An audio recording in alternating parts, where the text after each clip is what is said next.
very good morning. This is Dr. Rashmi Vohra from Manipal Hospitals, Patiala. I am a consultant here at the Department of Reproductive Medicine and Infertility. Today we are going to discuss the factors affecting the female fertility.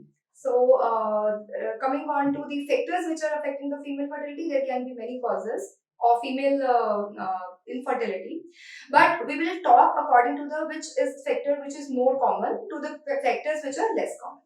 So the coming to the first, which is the most common causes of female infertility, are the ovulatory disorders. So ovulatory disorders means the problem in the menstrual cycle. So that is the most important cause for the female infertility, accounts for almost 30% of the cases. So how the patient presents with that, she will have irregular menstrual cycle, or she can have total absence of menstrual cycle. And the most common cause for the absence of menstrual cycle or delayed periods or irregular periods is the polycystic ovarian syndrome. So it's a very common problem in the women. So with the incidence of around 10%, like 10% means when every 10 women, one woman will be suffering from PCOS. So that is so common thing which is seen in the women. So whenever a woman comes to us with the problem of infertility, the first question we ask is the regularity of her menstrual cycle. What do we call the regular menstrual cycle? It is any menstrual cycle which is 28 days to 35 days is considered normal, and even if up to 21 days we still take it normal. But any menstrual cycle which is coming more frequently than 21 days, or if it is coming delayed like more than 35 days, so that is considered abnormal.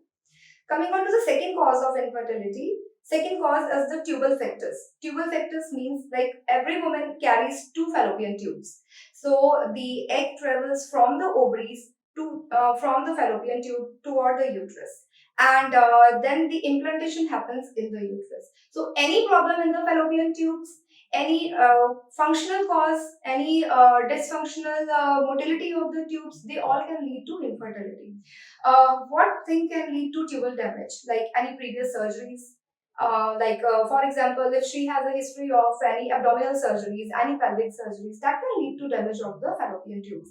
Then one more common cause in the India is the tuberculosis. So tuberculosis can lead to the damage to the fallopian tube. So that is one of the most important causes, especially in the developing countries. And then there can be other congenital causes which affect the tubal fertility. Tubal, and that can lead to the infertility in the woman. And up to 30% of the cases of infertility can be contributed because of the tuberculosis. Then what are the another causes for infertility? Then there can be some uterine factors. What uterine factors are we talking about? There can be like any fibroid can be there in the uterus. There can be adenomyosis. There can be endometriosis. So these are the different causes of infertility which pertain to the uterus. What is a fibroid? A fibroid is a homogeneous mass which can be seen in the muscles of the uterus. Like uterus is composed of myometrium. So there can be some mass in the uterus which can occupy the space in the uterus, and that can lead to infertility. And even if the patient is conceiving, that can lead to repeated abortions in the woman. And then there can be other conditions known as adenomyosis. It also presents like the fibroid uterus, but the extra thing which patient presents when she is suffering from adenomyosis is excessive dysmenorrhea. So it presents with excessive dysmenorrhea means pain during the menstrual cycle. Pain during the first and second day of menstrual cycle is a very normal thing. But if the pain is starting before the menstrual cycle and if it pains throughout the menstrual cycle and it weans off only when the menstrual cycle is over, so that pain is not considered normal. So these are all can be the sign of conditions like fibroids, adenomyosis, and the endometriosis. What is endometriosis? Endometriosis is collection of blood in our peritoneal cavity in the uterus muscle. So all these things, when the blood is getting collected here and there in the body, especially in the peritoneal cavity, maybe in the ovaries. So these conditions lead to excessive pain in the patient during the menstrual cycle, which is known as dysmenorrhea, and that can lead to infertility. That can be one of the causes of infertility.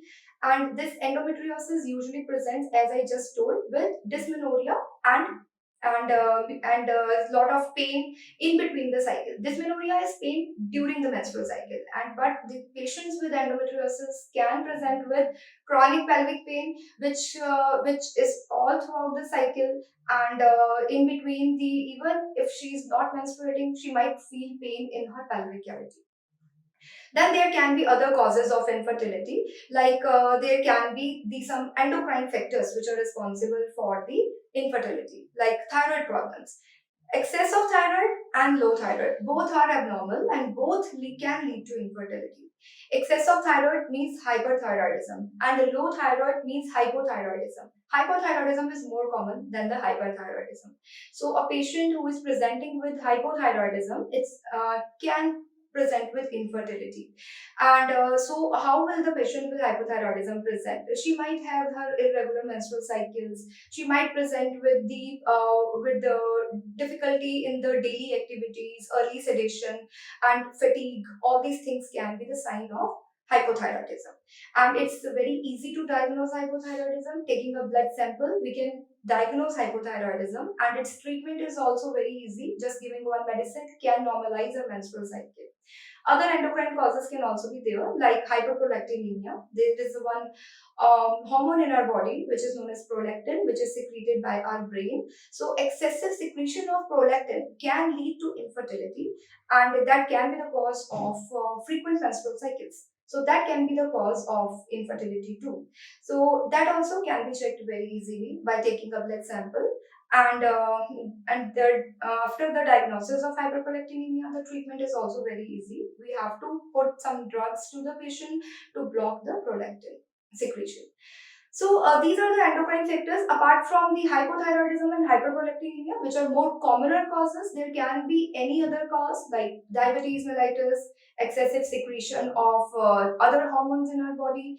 So all these things can lead to infertility, Cushing syndrome, acromegaly, all these things. There are many endocrine causes which can lead to infertility. So a general thing which general complaint with which the patient with endocrine disorders present to the hospital will be irregular menstrual cycle. So cycle regularity is the most important thing in a woman partner, and any irregularity, any intermenstrual bleed can be the cause of infertility, and there might be some factor which is going on in the body and which can be the reason, and this might be an indirect evidence that patient is suffering from in some disorder, and infertility is a manifestation of that. It can happen. So apart from all these causes, there can be other less common causes like cervical stenosis. Suppose we have some surgery, we have some old surgery done for the cervix, like there can be cervical stenosis because of that. So we have to take a proper history from the patient, like she had any cervical problem, she ever underwent any surgery of her lower uterine tract. So all these things are very important, a proper history taking, because sometimes patient misses on giving exact history, and that can lead to misdiagnosis. So how to come up with all these problems, like considering all these things, how to come up like with the, how to further go with the problems. So first and foremost thing which is done in any woman presenting with the infertility is the ultrasound, because many problems in the woman partner can be diagnosed with the ultrasound. And the second evaluation, which is most important, is the tubal evaluation.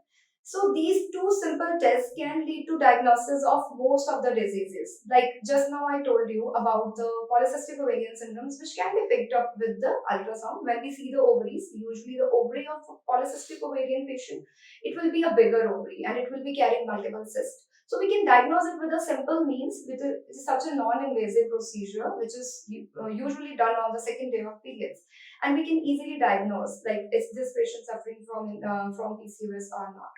Then another things which we can see on the TBS are the fibroid. We can make out the fibroids. We can make out adenomyosis. So any problem in the endometrial cavity, there can be some polyp which can be in the endometrial cavity. So all these things we can make out with a simple process, that is a TBS. TBS uterus and allied and the pelvic organs. And second most important procedure is the tubal evaluation, which is HSG, hysterosalpingography. It is just a 5-minute procedure in which we just put a dye and take the X-rays, And this is a simple procedure to see the tubes are open or not. And within 5 minutes, we can get the report whether the tubes are open or not. So these are two basic tests apart from the hormonal evaluation, which we can do on the patients, and the diagnosis can be made, and which saves a lot of time for the patient too. So apart from all these things, there can be the rare causes of infertility, but the common things are always ruled out first. And sometimes there is no problem is found. Like if the patient is suffering a normal menstrual cycle, she has her tubes are open, and she has no fibroid, she has no dysmenorrhea. So that patient can have unexplained infertility, and there can be many factors which can lead to unexplained infertility. Means we are not able to make out what the cause of our infertility is. And the most common cause of unexplained infertility goes due to poor oocyte quality. What the poor oocyte quality is, as we start aging, the egg number as well as egg quality, they both decrease as we age, according to, like, after 30 years of age especially, there is a great attrition of the number of eggs which we have, and there is a drastic fall starts after the age of 37. So any woman which is not able to conceive, we can think of her reduced number of eggs can be one of the reasons for her inability to conceive. But there is no test which is available which can diagnose whether the quality of oocyte is good or bad. We can only see what the quantity of the oocytes is, whether they are more or less. So how do we see the quantity of the oocytes? By either ultrasound, we do the intrafollicle count, or the AMH, anti-mullerian hormone. They tell about the quantity of the eggs, but quality of the eggs we cannot make out. So the age is the most important criteria for the woman partner to tell about her quality of the eggs. So if especially if the woman is more than 35 years of age, about 50% of the eggs will be aneuploid, means they will be of bad quality. So that can be one of the reasons for this unexplained factor, because we are not able to make out, but still the problem is there. So we should always guide the patient regarding a proper timing for conceiving, and all these things should be explained to the patient what can happen. And if they are not ready for the pregnancy, they can do the fertility preservation, that is known as social egg freezing, that they can do, and that can save a lot of money later on, and that can save them from the donor oocytes which we have to take later on if she ends up with her own eggs. So these all were the simple factors which are responsible for the woman infertility, and we can lead to and there's very easy diagnosis which I have told you which can be made, and we can treat the patient accordingly. So thank you for telling you about all these things, and thank you for this.